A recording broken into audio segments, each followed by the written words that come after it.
Many thanks for staying with us on the program. Security situation in Rivers State and the role of the security agencies get our attention on the program. Ezenwa Nwagu, Chairman, Partners for Electoral Reforms, joins us from our Abuja studio. Many thanks for coming on the program. Just before we get talking on this one, Ezenwa, if you look at the reports that we have right now, for example, from Clean Foundation, the report is not very good as regarding the role of the security agencies. Let me quote a portion of the report from Clean Foundation. It says that INEC, police, army, and DSS provided overt and covert support for one of the political parties during the poll at Isiokpo INEC Collation Center, Ikwere local government area, NGO in Andoni LGA, Boni LGA, and Aoda.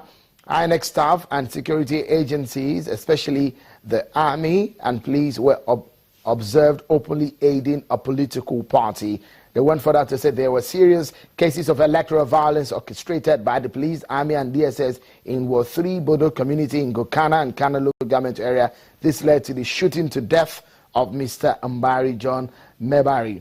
That's on one hand. If you look at what the election situation room report looks like after this election, that also is not anything that one should be happy about. If you are one of those who were part of the security agencies in that election, look at what election situation room said about this election. They said that the violent disruption of voting and collation in the areas observed means that these polls will not be accepted locally as credible, and conduct observed has called into question the neutrality of security forces and of election officials.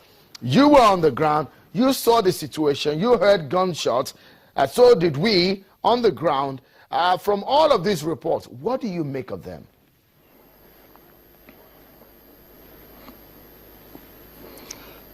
Well, like Shehu, if you recall, the first time we had this conversation about security agencies, I told you there were two levels of engagement that I would like to discuss. The first will be those who kept to the rules, those the ones who were manning especially the army, those of them that were manning the roads. I told you then that they behaved in a civil and professional manner.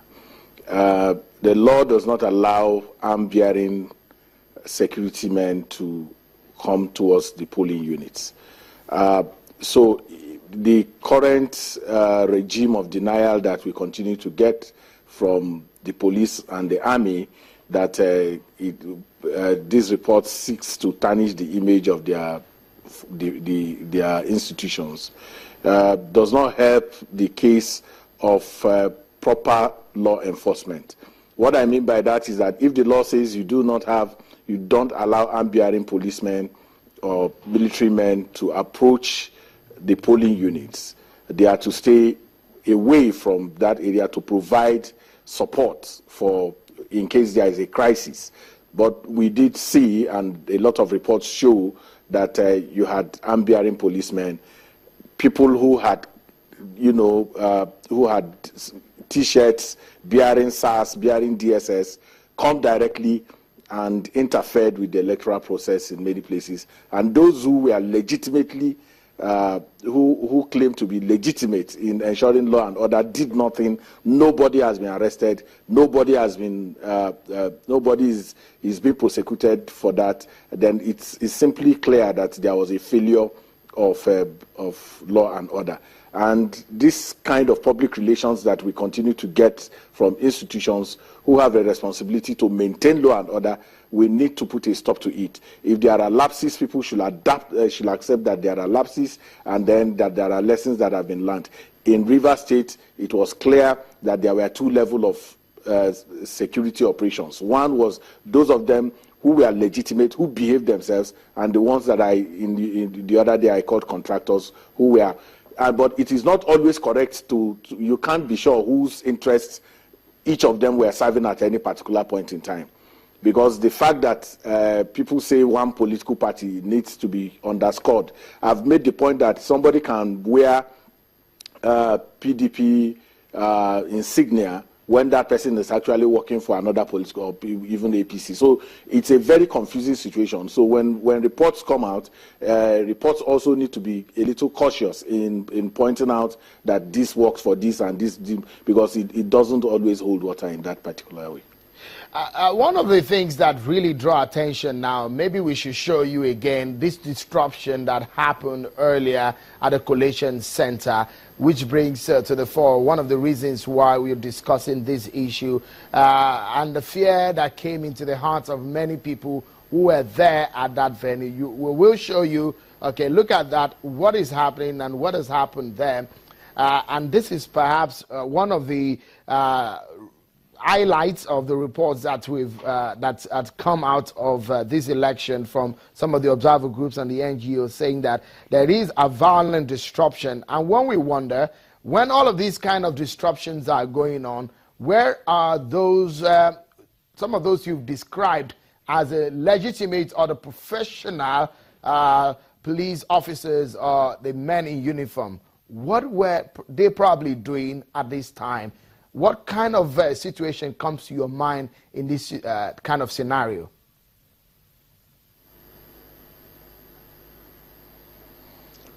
Sure, undoubtedly, we didn't see, like I was in another program today, and I made that point, and I said, look, who has been arrested? If we deployed the number of security agents that we deployed for a suspended election like the Rivers one that we just, and then all we have is that big number, there is no effective provision of security for voters.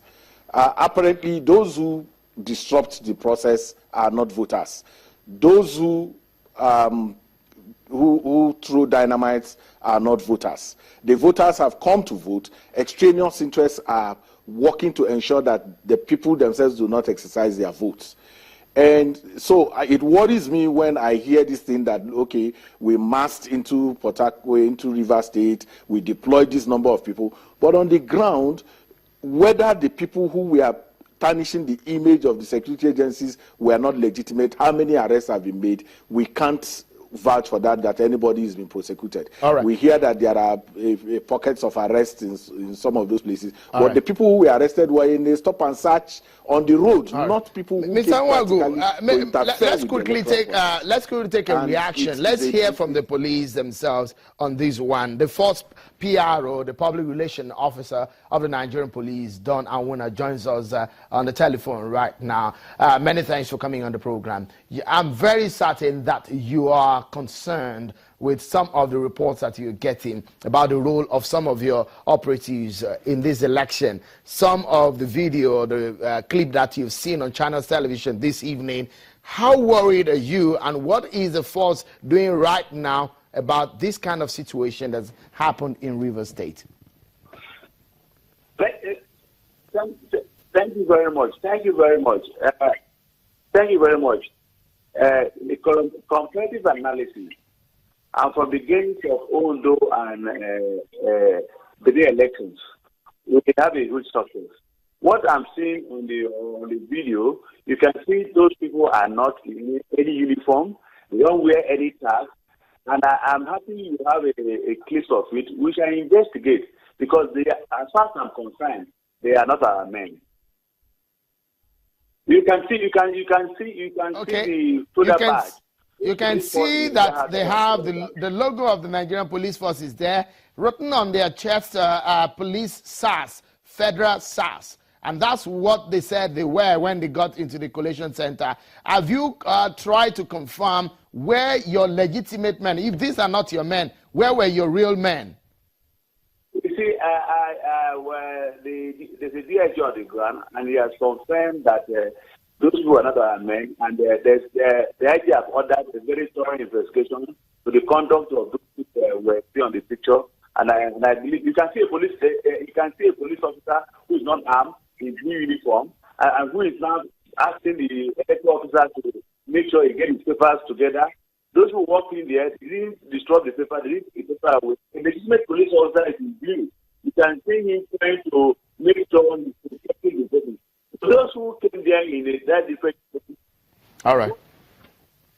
Thank you so much, Mr. Donawuna, Mr. Ezenwa-Nwagu. Many thanks for your contributions on the program. We must leave it at that, and that's our show tonight. Many thanks for being part of it. I'm Sean Wakumale. Bye for now.